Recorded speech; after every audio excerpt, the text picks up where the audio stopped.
This is James Lupton, delighted to be joined with Andy Clarke. Andy, how are you, mate? Yeah, good. Thanks, you. Yeah, very well, thank you. Thanks for joining me. We're going to talk about a fight that's coming up this week, and it's Katie Taylor, Amanda Serrano 2 at the rematch. First fight obviously was back in April 2022. Taylor won that by split decision. Firstly, going off the back of that, and obviously it's been a couple of years have passed now. Who do you think heads into this fight a better fighter or a more complete fighter? It's a good question. That it's. I mean, they're both exceptional. Obviously, in terms of who comes into this second one, maybe with a few more miles on the clock, I would say that's definitely Taylor because that Serrano fight will have taken something out of her. Same the other way around. But she's had those two fights against Chantel Cameron, which were tough. Those are 20 hard rounds, and you look at the career Taylor, and you'd point at five real hard fights, wouldn't you? Two against Pursoon, two against Cameron, one against Serrano. She's been the distance quite a few times outside of that. Jonas as well. Yeah, that's another one. So that's six. That's six really tough fights that she's had. And that's more than most top female pros. She's had that level of competition and has obviously sorted out, whereas Serrano has become undisputed at featherweight, but I would say has done that quite comfortably without looking that great at times, to be honest. But I think she's a big game player, and I think Friday night will bring the best out of her. It's funny with Taylor in a way because I feel like she kind of has always done it the same way, but that way that she does it is really effective. She doesn't punch in combination quite as much as she used to. It's a little bit more singles now than it was, where she get in, rattle off two, three, maybe four shots and get back out again. So in terms of who's the more complete fighter, that's kind of a tough one to answer. But I do think this again is going to deliver and be a really good fight. It was so close the first time; it was really, really close, and no one had any argument with Taylor getting it. I wonder whether they would have had an argument with Serrano getting it if Serrano had got it. It feels like that would have been a bit crazy if they had, because it was a split decision and everybody agreed it was close. But sometimes, even when it's close, you get kind of a consensus of who just deserved to get it. Like Fury Usyk was close, wasn't it? But I felt like Usyk won, and I think most people kind of agreed with that. So you can have that quite clear consensus in a close fight sometimes. I'm just really looking forward to it. I'm just glad it's happening because I think we needed to see it again. It's on a mega, mega platform because whatever people think about Jake Paul against Mike Tyson, I'm not a massive fan of it myself. Although I do think it's probably been arranged. Maybe a conversation has been had about what's going to happen. I don't know that. They're obviously saying that that isn't the case, that it's a legitimate pro bout, but I wouldn't be at all surprised if there has been. And really, all I want from that fight is for it to finish without Mike Tyson getting knocked out, because it could happen against somebody that much younger than you, no matter how much better you are at boxing than them. He's 58 years old, and that's just a fact of the matter. But anyway, I kind of digress there. It's a massive platform, boxing on Netflix for the first time. Hopefully, it does well for them, and they're interested in doing more. And they're getting really well paid for it. These two, they're kind of smashing the ceiling a bit with this one, I think, and that's good to see because they've earned it. They deserve it for what they've brought to the sport. I'm a big fan of both, but I do feel like Serrano's maybe a bit undervalued because when people talk about the best female fighter in the world the last few years, they'd immediately say Taylor or Shields. Maybe some people would say her, and then she would always then be in the conversation, but she would probably come next after those two. And I'm not sure if that's really right. Maybe she should be up there with them because she has been undisputed. She's won world titles across seven weight divisions. We're all aware that the depth isn't the same in the women's as it is in the men's, but it's still astonishing professionalism to do that. I remember commentating on her when she boxed at super flyweight, and I think that was in the January, and she boxed at super lightweight like 2 or 3 months before that. It was crazy. So I do feel like she might be slightly underappreciated, maybe because she didn't win an Olympic gold medal, because she didn't do that. But it's great that she didn't, because it just shows everybody that there's more than one route into this. So it's, yeah, I mean, it's it's a tremendous fight, and my head kind of rules my heart rules my head a bit when I'm come to think about who's going to win. I feel like Taylor will just somehow manage to get it done, but I could easily be wrong about that. It's interesting you mentioned about the miles on the clock, and you feel Katie Taylor has had more miles on the clock, but it's actually Serrano who's had, give or take one or two fights, double the amount of fights Yeah. Katie has had. But does that come down to the lack of depth and the lack of competition that Serrano's ever faced? Yeah, I think so because she hadn't lost for ages, had she? She lost in Sweden to Frida Wahlberg in 2012, I think, and she disputes that. She feels like she was away from home and she won that fight, and she may well be right. Um, and then she didn't lose again until she boxed Taylor, so she has had a lot of fights, and a lot of those will have been for very, very little money. And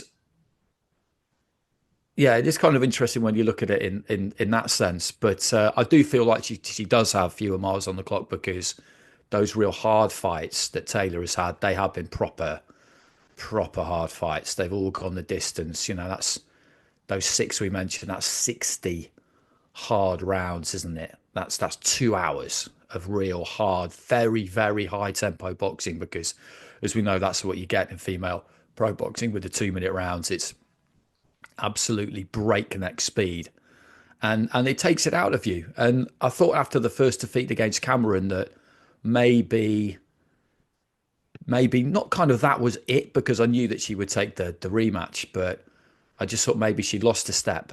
And so it was so impressive the way she managed to win the rematch. I didn't think she would, to be honest. I thought that Cameron would be able to do the same thing again, but it shows that in boxing, and this is one of the best things about it, the skill level at that level has to be high. That's just a given. But then it does still come down to just how far can you push yourself? How far are you willing to go? And that there is nothing that Taylor wouldn't do to win a fight. I genuinely think that just there is no depths that she wouldn't push herself down to try and win.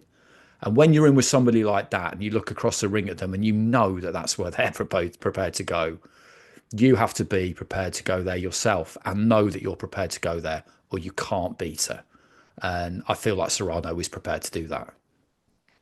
A big factor for fighters heading into a fight is confidence and form. Since their last fight, Serrano's had 4 wins. She's obviously not lost a fight since that fight.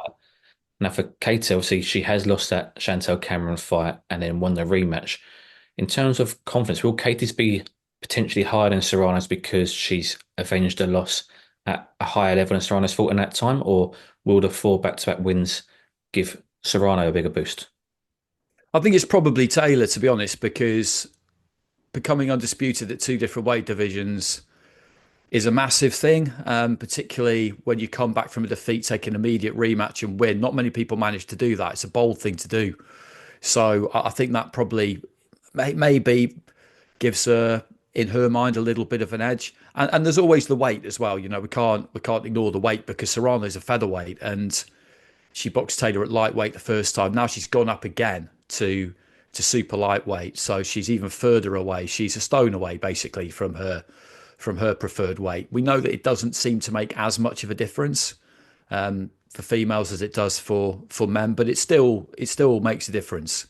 And again, that's another thing you absolutely have to applaud her for, because she's totally happy to venture well above her natural weight. But that could, it could play a part. It definitely could.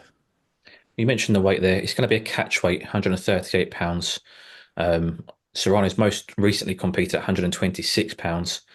So there is a big jump up there, like you say. Does that all go in Katie's favour? Yeah, I think it probably does.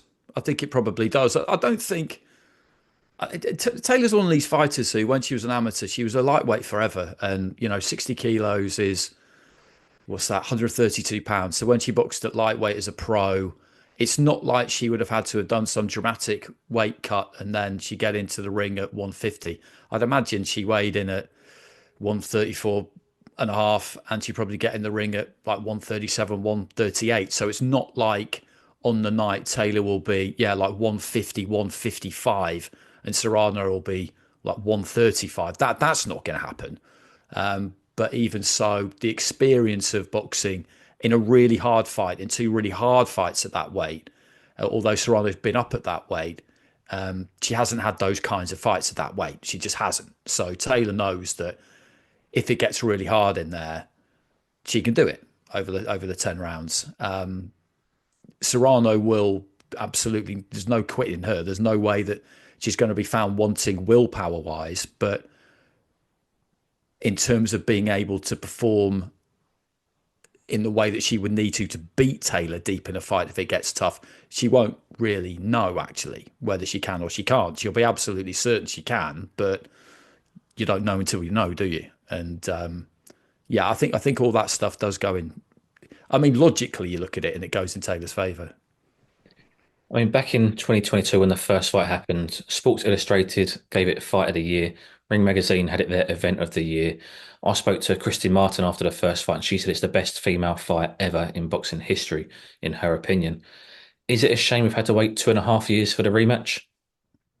It is, but I'm not amazed because it took a while for the first one to happen. I remember we were thinking that the first one was going to happen back in 2020 at some point, and then there was COVID, obviously.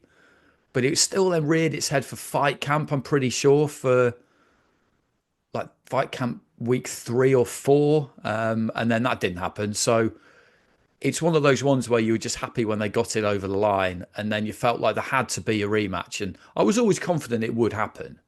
It was just a question of when. And it wasn't like either one of them looked like they were about to hang up the gloves, because I don't think that's the case. I mean, they're both mid late 30s now, and I think if she were to, I think win, lose or draw in this one, there are a few people around boxing who would be quite keen to see Taylor retire because she's just done so brilliantly well, and she's been such a superb ambassador for the sport and just been so good for boxing that they don't want to see her go on too long. But I don't think she will. I think, like most athletes, the idea of retiring probably terrifies her, to be honest. She's been doing this that long.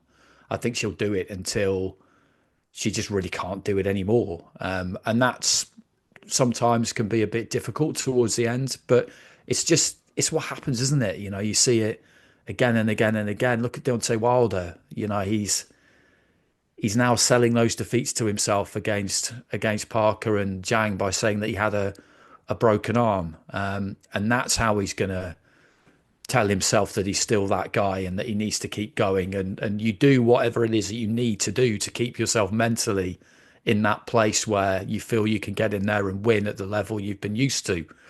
It's very, very hard to let go. So I think, yeah, I don't think we've seen the last of Taylor after Friday. I really don't. Which of course means we could see a third one, couldn't we, between these two? If Serrano wins, we have to see a third fight, don't we? I mean, it's as simple as that. I mean, what else are the pair of them going to do? You know, it's what one issue for Taylor would be actually that she might be kind of running out of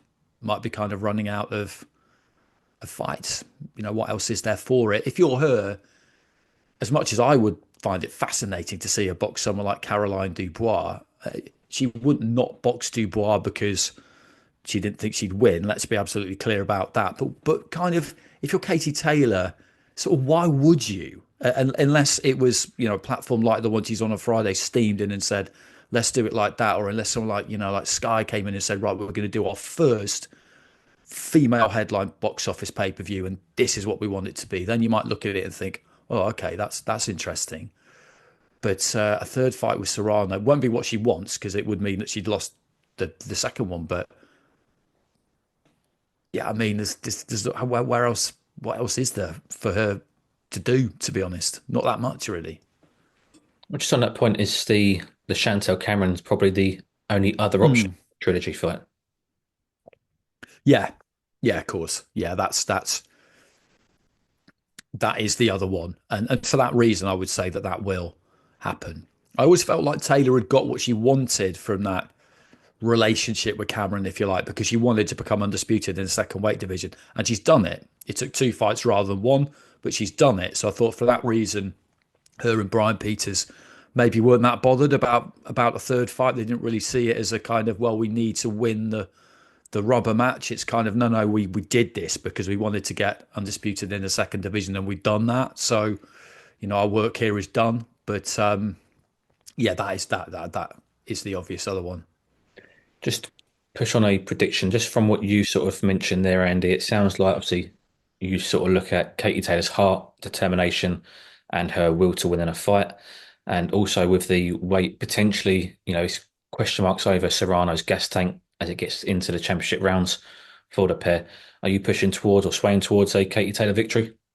Yeah, I am, and I think the weight does play in her favour, but I don't think it's necessarily going to be a real big thing. I don't really have concerns about Serrano's gas tank. It's just I just feel like Taylor's just going to find a way to win the fight because that's what she did in the first one. She was in trouble, Taylor, in that first one in the middle rounds. Torrid round 6, I think it was, wasn't it? And I was listening on the radio at home. Actually, I couldn't get my phone to work annoyingly because I was just going to watch fights in the middle of the night. I'll just kind of subtly do it. But and Big Ron McIntosh, Steve Bunce, Barry Jones were on that commentary, and there's three guys who can really read a fight, and you could tell that it was she had plenty to do in the home stretch, and she did it. But it was really close. It was really close.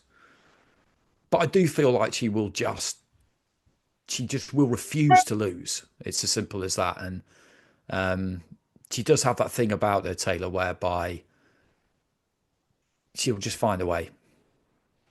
Do you think it'd be as close as the first fight? Yeah, it could well be. Could well be.